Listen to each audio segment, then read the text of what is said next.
계시록 5장 8절부터 14절까지 공부하겠습니다.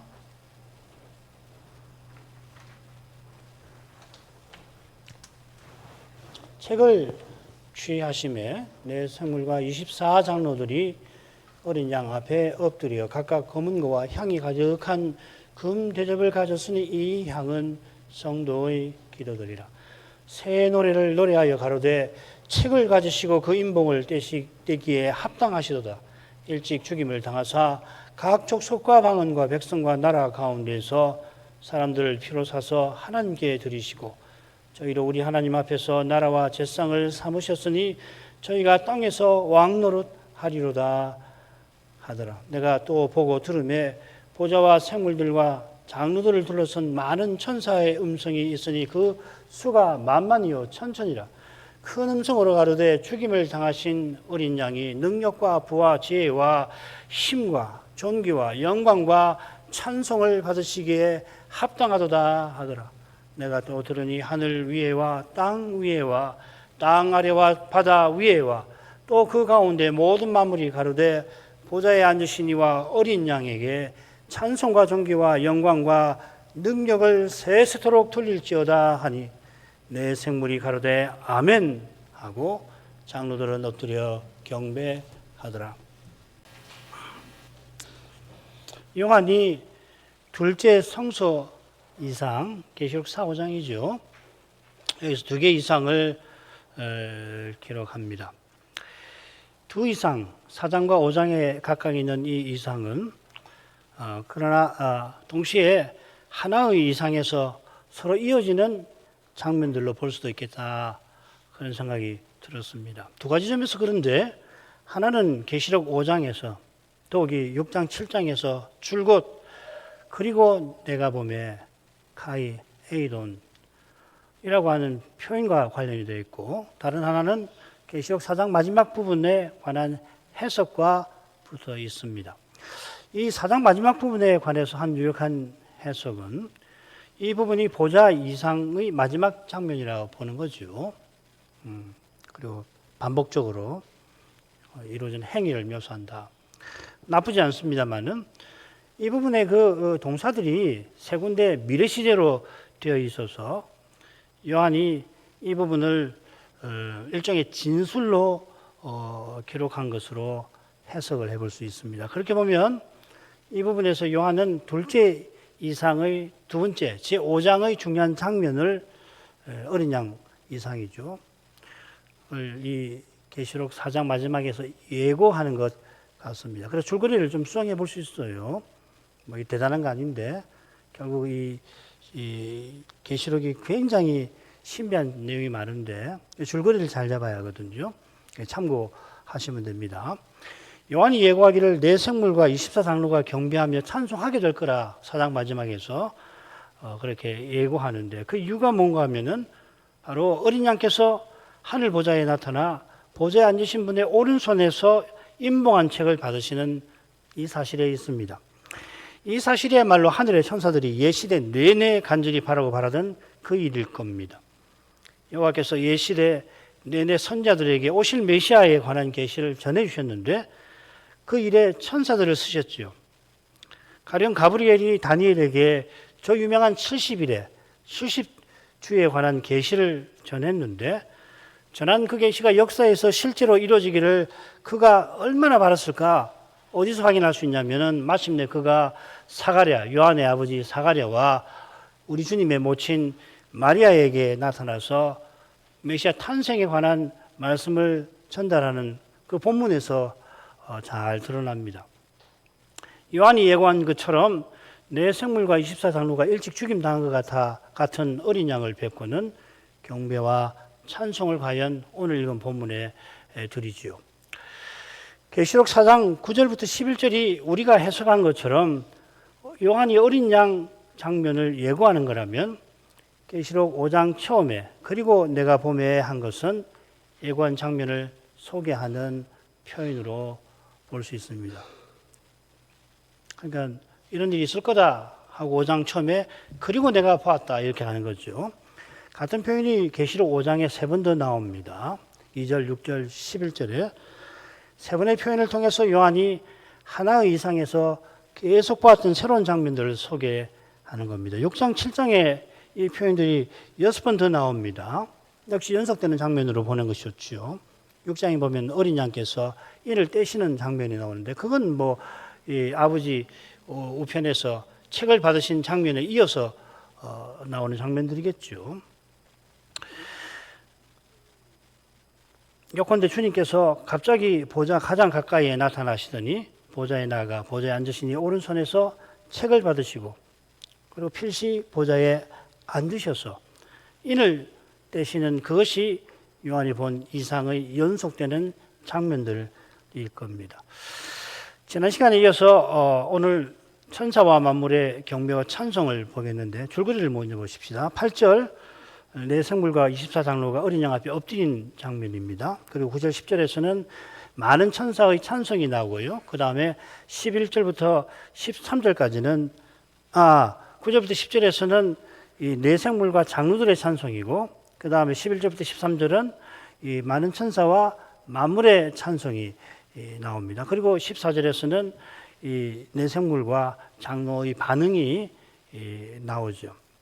그 가운데 부분에는 먼저 네 생물과 24장로의 찬송이 나오고 거기에 짝하여서 많은 천사, 천군 천사와 만물의 찬송이 핵심 내용으로 나옵니다. 이걸 둘러싸고 앞뒤로 이 장로들의 경배 또 네 생물의 아멘이 나온다는 거죠. 자, 8절로 가죠. 책을 취하시면 네 생물과 24장로들이 어린 양 앞에 엎드려 각각 검은 거와 향이 가득한 금 대접을 가졌으니 이 양은 성도의 기도들이라. 어린 양께서 책을 받으실 때 네 생물과 장로들이 어린 양 앞에 엎드렸습니다. 생물들과 장로들이 이 순간을 얼마나 기다렸을까? 거룩한 계시를 깨닫고 그리스도의 은혜와 사랑을 맛본 신자마다 익혀야 합니다. 이 순간이 십자가와 부활과 더불어 구속 역사의 정점이라 할 겁니다.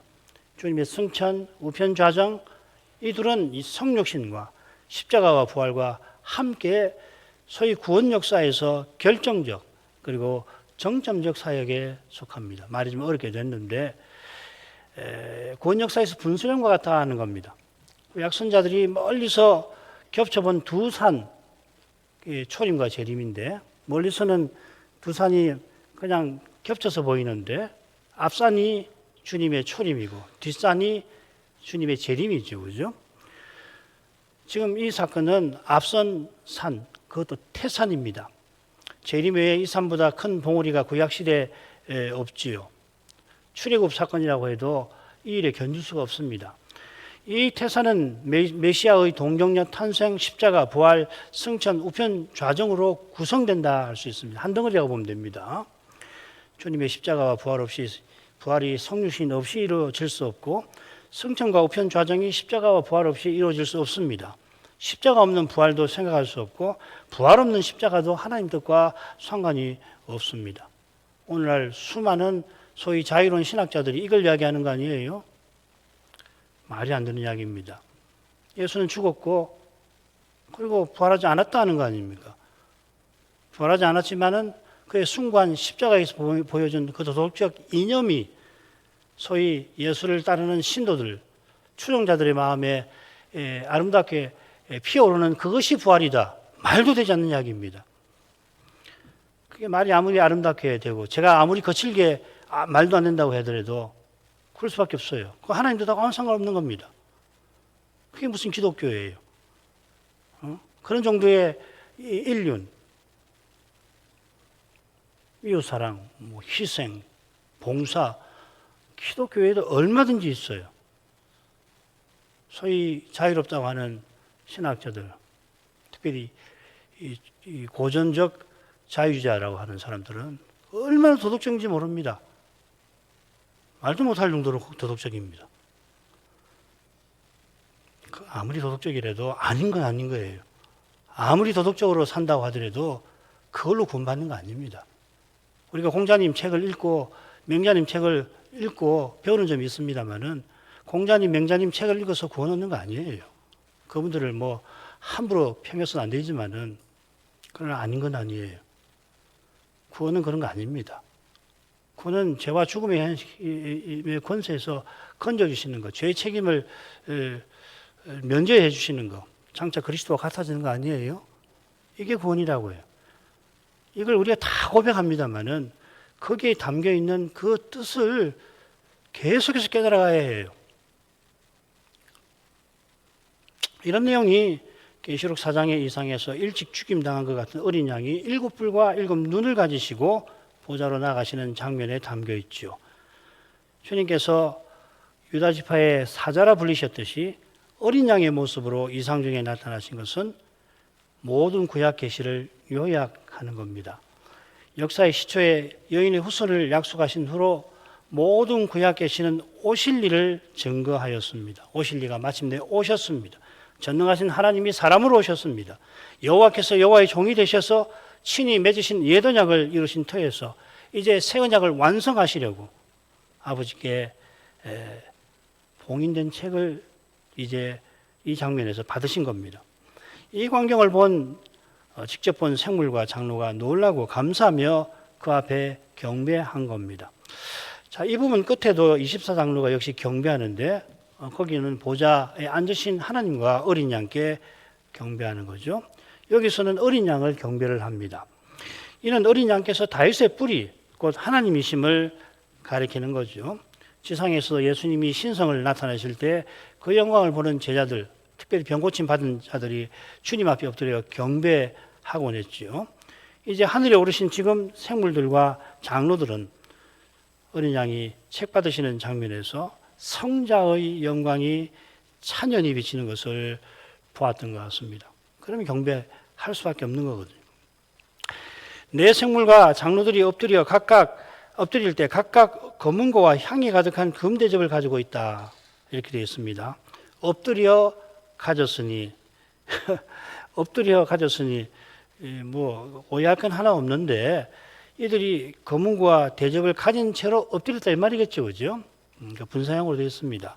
아마 한 손에 검은고, 다른 손에 금대접을 가졌을 거로 짐작됩니다. 한글 개역 성경에 따르면 검은고와 금대접을 생물과 장로가 각각, 그러니까 네 생물, 24 장로가 받은 것처럼 되어 있는데, 동사를 면밀히 보면 이 검은고와 대접을 가진 이는 24장로가 분명한 것보다는 24장로를 보는 게 좋습니다.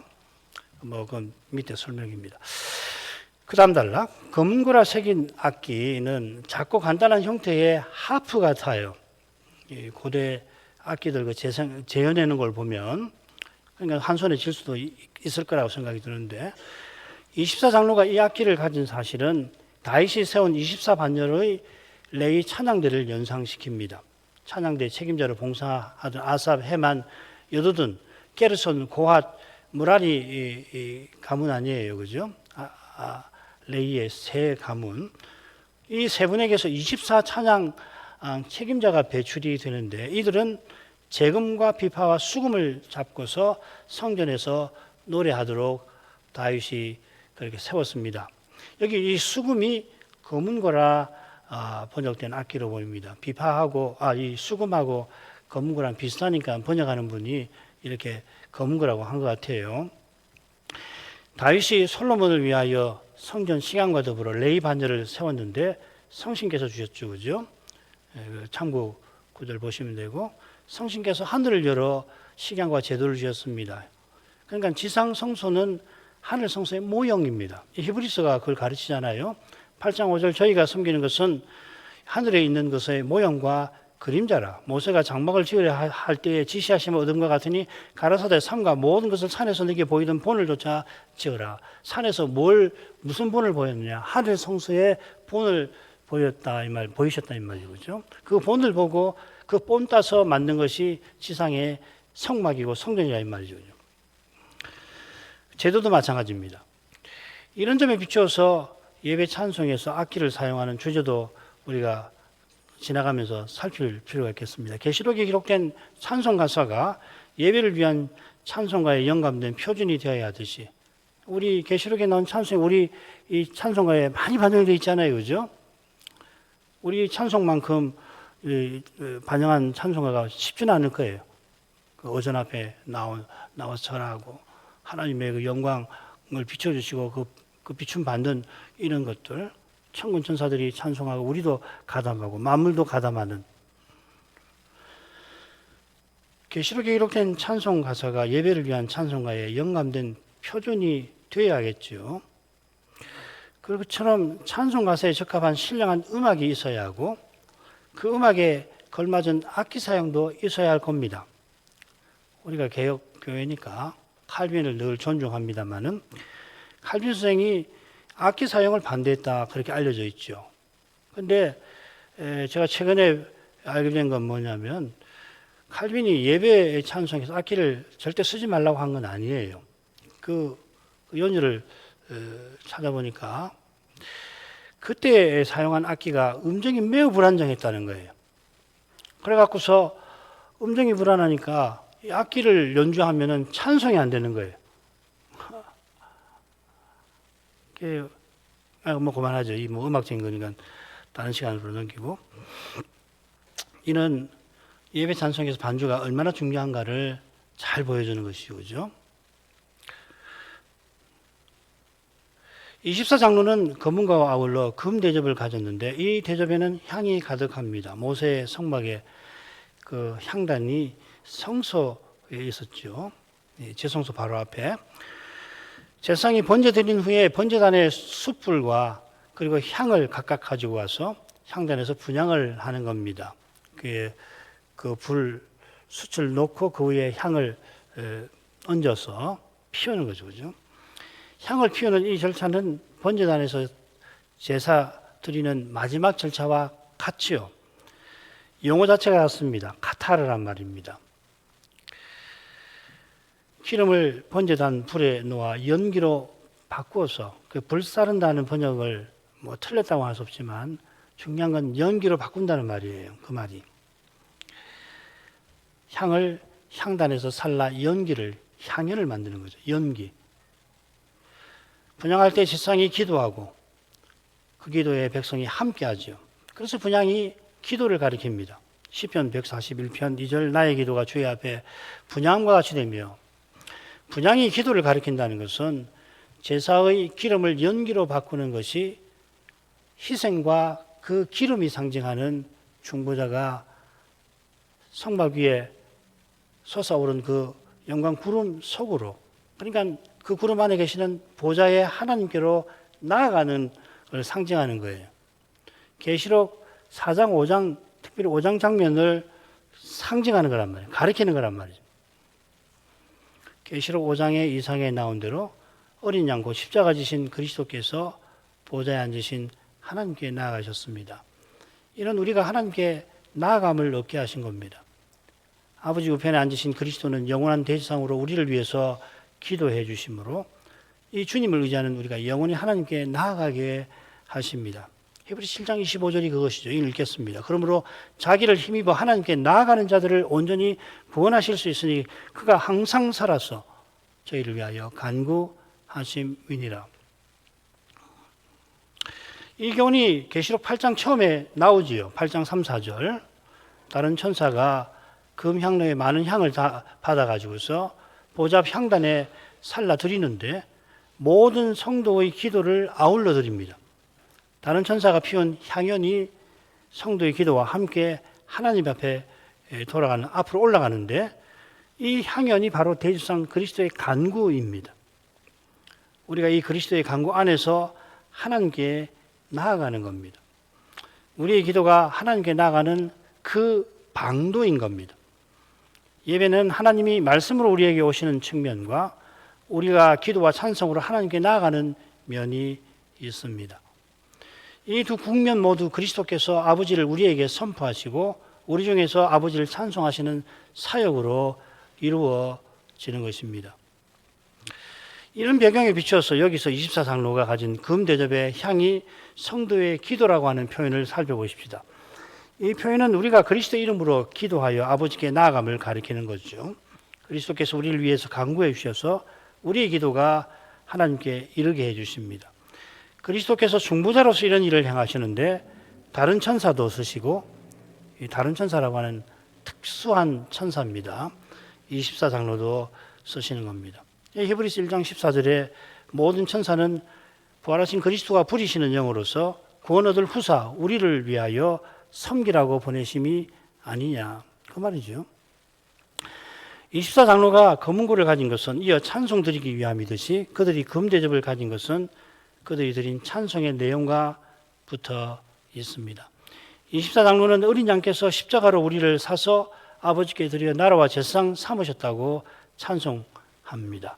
자, 이게 다 관계된다는 얘기죠. 자, 그 다음 찬송 내용으로 가죠. 새 노래를 노래하여 가로되 책을 가지시고 그 인봉 떼식되기에 합당하시로다. 일찍 죽임을 당하사 각 족속과 방언과 나라와 백성과 나라 가운데서 사람들을 피로 사서 하나님께 드리시고 저희로 우리 하나님 앞에서 나라와 제사장을 삼으셨으니 저희가 땅에서 왕노릇 하리로다 하더라. 24장로가 검은고를 가지고 있는데 그들이 새 노래를 노래하였습니다. 검은고는 장로들이 갖고 있지만 찬송은 내생물도 함께 드린 것 같습니다. 내생물이 쉬지 않고 찬송하는 일이 이미 보좌상면에 나왔죠.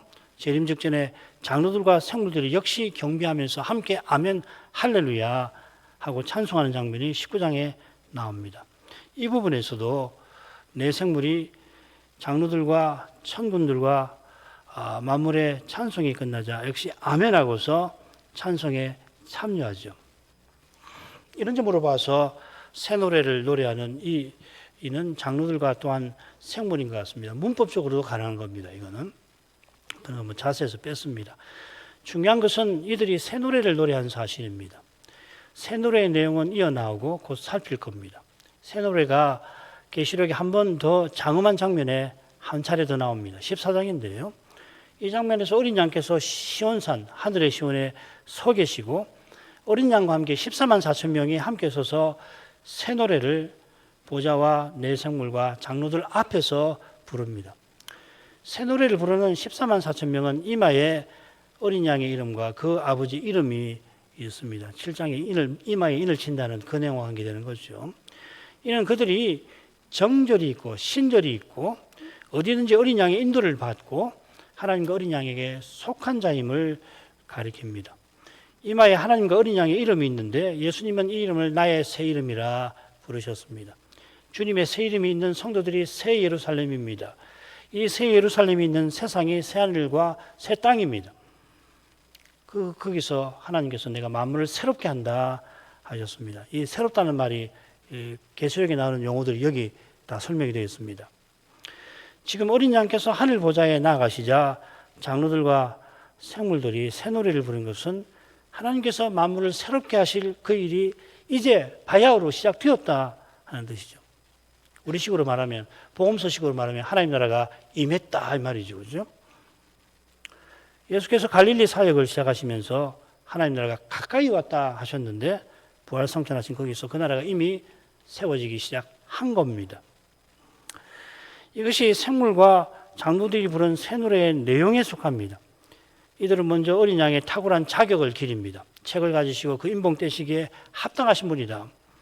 어린 양께서 책을 여시기에 합당하신 것은 천군들이 어린 양께 돌리는 찬송에서 능력, 부, 지혜, 힘, 존귀, 영광, 찬송 받으시기에 합당한 것과 딱 붙어 있습니다.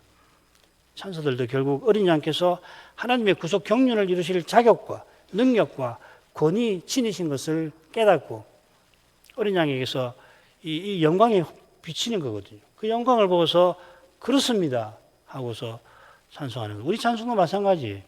예배에서 하나님의 영광을 배워야 우리 영혼이 그게 반응하여서 그러하십니다 하고서 찬송하는 겁니다. 그게 영광 돌리는 것의 가장 중요한 내용 중 하나죠. 그러니까 주의 영광을 예배에서 보지 못하면 찬송은 형식에 그치고 마는 거예요. 남들이 하는 거 다 하는 거예요. 남들이 기도할 때 아멘 하니까 아이고 아멘 해야 되는 것보다. 그러게 얼마나 쉽습니까? 장로와 생물도 어린 양께서 새 예루살렘을 세우시고 새 하늘과 새 땅 가져오실 것을 바라면서 찬송을 드리는 거거든요. 이를 위하여 어린 양께서 일찍 죽임 당하사 각 족속과 방언과 나라와 백성과 나라 가운데서 사람들을 피로 사서 하나님께 들으셨다 했습니다. 죽임 당하신 까닭에 인대식에 합당하십니다. 일찍 죽임 당하신 것은 십자가신 일이지요. 세례요한이 보라 세상 죄를 지고 가는 하나님의 어린 양이로다 전파한 그대로입니다. 죽임 당하신 것은 하나님 뜻을 온전히 받드신 겁니다. 죽기까지 순종하신 겁니다. 그처럼 지금 주님은 부활하셨는데도 아버지를 전심으로 기다리십니다. 바로 이 태도가 하나님 뜻을 이루는 능력의 이 원천이라고 할 수 있습니다. 능력을 받는 비결인 거죠. 주님께서 겸손하셔서 아버지께 쓰임 받으시고 지금도 겸손하십니다. 그런 주님을 믿는다고 하고서 겸손은 온데간데 없고 사람이 뭘 이루려고 내가 하나님 뜻을 이제 배웠으니 이제 우리가 힘을 합해서 없는 힘이라 끌어당겨서 하나님 뜻을 이루자 할 때에 실은 이 주님을 멸시하는 것이 되고 마는 겁니다. 주님께서 죽임 당하신 목적이 사람들을 피로 사서 하나님께 드리는 데 있습니다. 주님께서 물론 자기 피로 그리하셨죠. 주께서 피 흘리신 것은 우리 죄값을 치르시는 것입니다. 이것이 우리를 사셨다는 표현에 담겨 있습니다. 이 낱말을 다른 데서는 적절하게 구속하다, 이 돈 주고 사는 거거든요. 산다 할 때 영어로 buy죠. 매매한다 할 때 그 사는 겁니다. 그런데 그 의미는 구속입니다. 구속이란 말은 포로 잡힌 사람을 돈 주고 그 해방시키는 거 아니에요. 어린 양께서 아버지께 드리려고 혹은 아버지를 위하여 그리하셨습니다. 이건 여호와께서 시내산에서 이스라엘들어 너희가 내 소유가 되었다 하신 바로 그 뜻이죠. 거기 이 출애굽기 19장 5절에 나오는 그 소유라는 말, 스굴라라고 하는 말, 이게 참 의미 있는 의미입니다. 만왕의 왕께서 여호와의 특별한 뜻을 이루시기 위해서 특별히 떼놓은 재물, 고귀한 재물이란 뜻이죠. 주님께서 우리를 위하여 십자가 지신 목적이 이런 고귀한 뜻에 우리가 쓰임받게 하시는 데 있습니다. 우리가 주일마다 특별히 오전에는 헌상을 하는 뜻이 여기 있고 오후 예배 때는 헌상 대신 두 번째 경배송이 이런 의미가 있는 거거든요. 써주십시오 하는 거예요. 주님께 쓰임받지 못하면 이 생애가 무슨 의미가 있냐 이 말이에요. 극단적으로 말은 그렇습니다. 극단적으로. 주님께서 죽임당하시고 피 흘리신 것은 아버지가 자기 아들을 아끼지 않고 내어주신 건데 그렇게까지 하나님이 그렇게까지 하실 목적이 얼마나 고귀하겠습니까? 나 같은 사람을 나 같은 죄인을 예수 믿어서 구원하신 뜻이 얼마나 고귀하겠냔 말이에요. 나 하나 살리시려고 나 혼자 이 세상에 있더라도 하나님이 자기 아들을 아끼지 않고 십자가에 내어주셨을 텐데 그렇게 하셨다면은 나 스스로는 보잘것없고 세상에서 있으나마나한 존재고 나 스스로도 나 같은 놈이 뭘 하겠나 그런 생각이 들지라도 그럴 때마다 하나님이 자기 아들 나 같은 자를 위해서 아끼지 않고 버리신 그 사실을 보셔야 하는 거예요. 그러면 달라집니다. 틀림없이 금방 다 바뀌는 건 아니에요. 어제 이렇게 살았는데 오늘 갑자기 개가천선해서 조금 달라질 수는 있겠지만은 그 사람이 그 사람입니다. 그러나 중요한 것은 계속해서 주님을 뵙는 거예요. 보는 거예요. 성신 의지하는 거예요. 좌절이 들고 낙심이 들고 염증이 들고 그럴 때마다 그런 자기를 부인하는 겁니다. 스스로 무엇을 이루려고 하는 자기도 부인하는 거고 낙담해가지고 나 같은 게 뭘 하겠는가 나 같은 거 남은 생에 그냥 대충 살고 남 사는 것만큼 흉내만 내고 살고 그러면 족한 거 아닌가. 교회 와서 때 되면 예배 드리고 그래서 남 손가락질 안 받는 것으로 족하게 여기고 살면 그만 아닌가. 그렇게 하시면 안 되는 거란 말이에요. 마지막 순간까지 이 생명을 주시는 동안 이 몸에서 그리스도가 드러나기를 소원하고 성신께서 역사하셔서 이 못난 나를 통해서 잠시라도 한순간이라도 내 입에서 내 생각에서 내 태도에서 예수 그리스도가 나타나게 해주시기를 구하고 그걸 주님께서 그 먼지만한 것이라도 써주셔서 주님 나라 아버지의 뜻을 이루는데 써달라고 그 바라는 마음이 있고 그렇게 살아야 하는 거예요. 그게 독립개신교회가 설립된 그 이유 아닙니까? 다른 거 있습니까?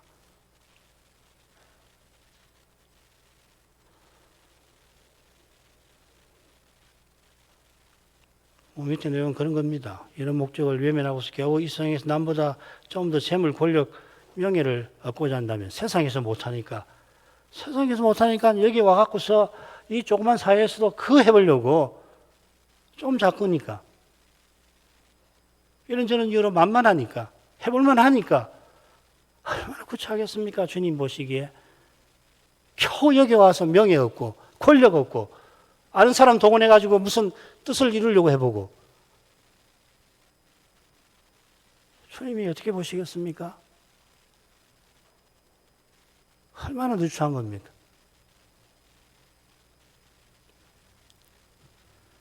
그 다음 넘어가지요. 주님께서 피로 사서 하나님께 드린 사람들을 각 족속과 방언과 백성과 나라 가운데서 그런 사람들이 나오죠. 계시록에 적어도 5개 조합이 나옵니다.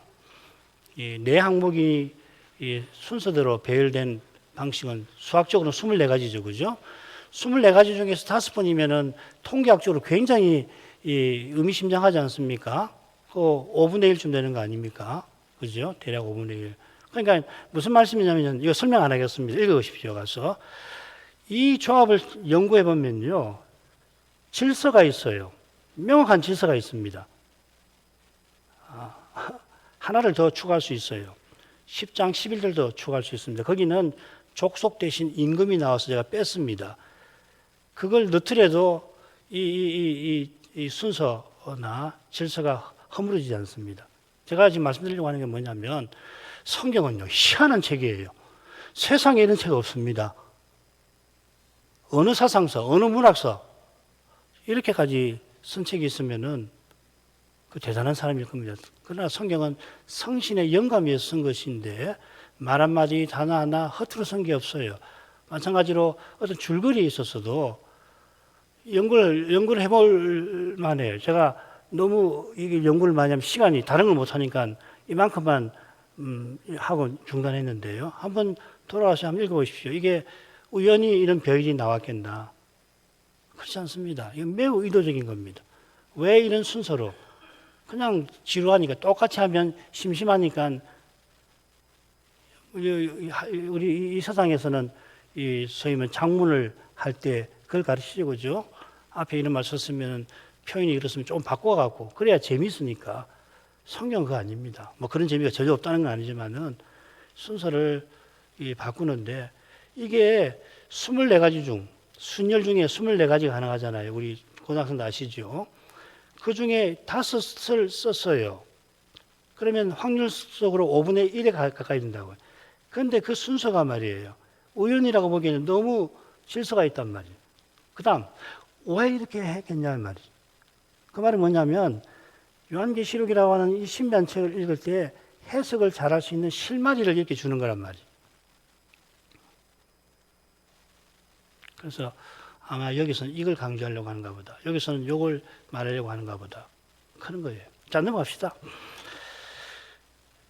이어 생물들과 장로들은 어린 양께서 우리를 사서 아버지 것 삼으신 목적을 나라와 제상 삼으신 거죠. 그죠? 이게 신해산 언약의 전문하고 정확하게 같습니다. 신해산 언약의 전문은 3시죠. 출애굽기 19장 4절부터 6절은 3시죠. 그죠? 언약의 근거, 출애굽입니다. 구속하신 거. 그 다음에 언약의 성격은 하나님의 특별한 소유 삼으시는 겁니다. 언약의 목적은 제상 나라와 거룩한 백성 삼으시는 거예요. 정확하게 이 생물들과 장로들의 찬송에 이 3가지가 나오고 있잖아요. 그죠? 자, 이 비교를 통해서 장로들과 생물들의 찬송이 새 노래라고 하는 걸, 새로운 노래, 옛 언약을 성취한 새 언약의 노래라고 하는 것을 입증하는 겁니다. 그 다음으로 넘어가죠. 이 언약은 영원한 언약입니다. 그 다음, 이스라엘이 제사장나라와 거룩한 백성답게 살도록 하나님은 성막, 제사장 제도, 그리고 희년, 안식년, 절기 제도를, 양대 제도를 세우셨습니다.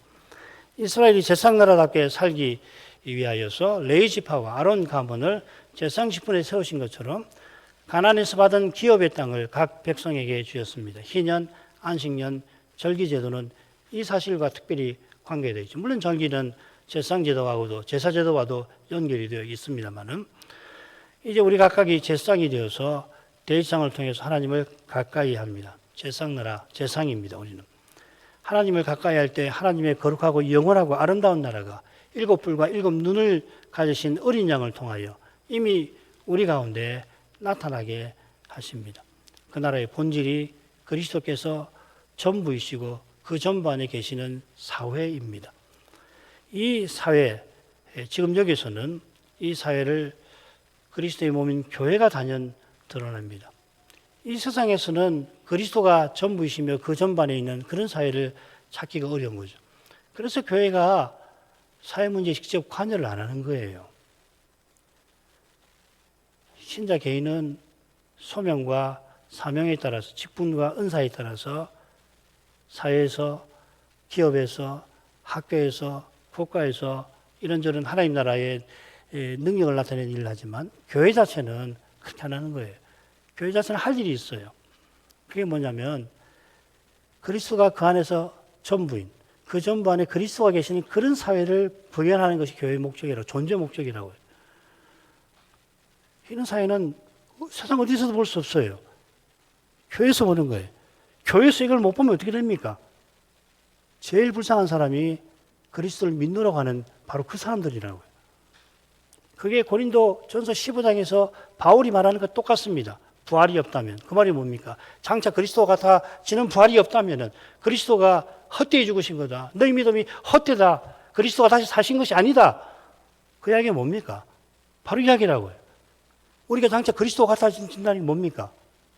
죽지 않고 평안하게 천년 만년 병들지 않고 온갖 보안 누리면서 살아간다는 뜻입니까? 물론 그거 있겠지요. 다른 그런 것들이 주어지는 이유가 뭡니까? 우리가 그리스도와 같아지는 함께 각각 그리스도를 드러내는데 온 세상에서 지금하고 다르죠. 장차는 새하늘과 새 땅에서 새하늘과 새 땅이 그리스도의 사회이고 일치가 되는 사회가 되는데 지금 여기서는 교회가 그 일을 하라는 거예요.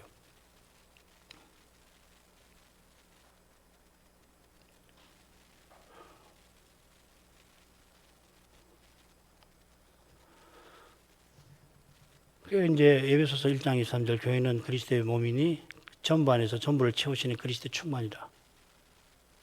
그 말이라고 그랬죠. 그죠? 만물 안에서 만물을 충만케 하시는 자의 충만이다. 그게 뭔 말입니까?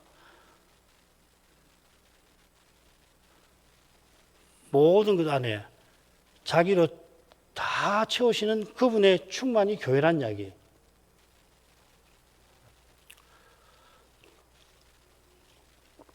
그걸 실감을 하려면은 내 안에 그리스도가 사셨다. 이제 내가 그리스도와 함께 십자가에 못 박혔나니 그런 적 이제는 내가 산 것이 아니 오직 내 안에 그리스도가 사신 것이다. 그래서 이제 내가 이 육체 가운데 사는 것은 나를 사랑하사 자기 몸을 버리신 하나님의 아들을 믿는 믿음으로 사는 것이다. 이 믿음으로 그리스도가 내 안에 사시는 실질이 드러나는 것을 맛보지 않으면은 다 허상이에요. 신학자라고 해도 그런 일이 없다면 그냥 신학적 진술에 불과하고 맞는 거라고요. 그런 것이 교회적으로 나타나고 교회에서 가장 가까운 식구들이 되겠죠. 통해서 그리스도의 인격을 조금이라도 성신님을 위해서 드러내고 그런 자기를 주님께서 주님의 일에 아버지 일을 이루시는데 조금이라도 한순간이라도 써주시기를 바라면서 사는 거예요. 이게 기독교입니다. 지금 요한계시록의 이상에서 찬송에서 말하는 게 바로 그거 아니에요?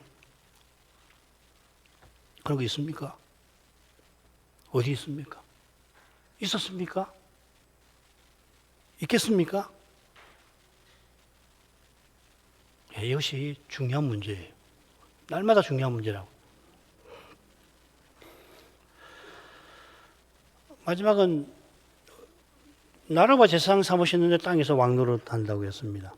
이걸 이해하려면은 제사장이 누군가 하는 거죠. 그죠? 제사장은 짐승으로 제사 드리는 사람이라고 생각하기 쉬운데 제사장은 왕궁에서 왕을 지근거리에서 섬기는 신하입니다.